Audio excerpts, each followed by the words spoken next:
Welcome to మన 9 TV. Cyber నేరగాళ్ల కోసం హైదరాబాద్ పోలీసులు భారీ ఆపరేషన్ చేపట్టారు.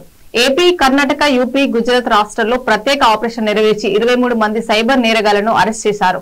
వీరిపై తెలంగాణలో 30, దేశవ్యాప్తంగా 328 కేసులు నమోదయ్యాయి.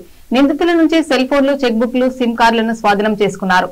నిందితులు దేశవ్యాప్తంగా ట్రెండింగ్ ఉద్యోగుల పేరిట మోసాలు చేశారని సైబర్ క్రైమ్ డీసీపీ కవిత వెల్లడించారు. 2 కేసుల్లో 39 లక్షలు స్వాధీనం చేసుకున్నామన్నారు. ప్రజలు అనుమానిత కాల్స్, మెసేజ్లు వస్తే స్పందించవద్దని కోరారు.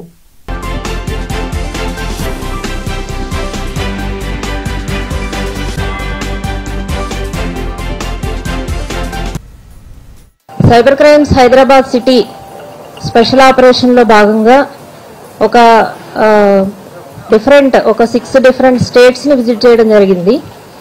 దీనిలో మనకి యూపీ, గుజరాత్, ఢిల్లీ, అట్లాగే మహారాష్ట్ర, ఆంధ్రప్రదేశ్, కర్ణాటక ఇట్లా డిఫరెంట్ ప్లేసెస్ కి వెళ్లి కేసెస్ డిటెక్ట్ చేయడం జరిగింది.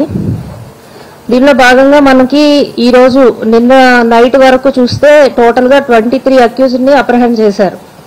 5 different teams of cyber crimes Hyderabad. So దీనిలో వీళ్ళు అప్రహెండ్ చేసిన అక్యూజ్డ్ టోటల్ గా 14 కేసెస్ లో మన cyber crimes Hyderabad city cases లో ఇన్వాల్వ్ అయి ఉన్నారు.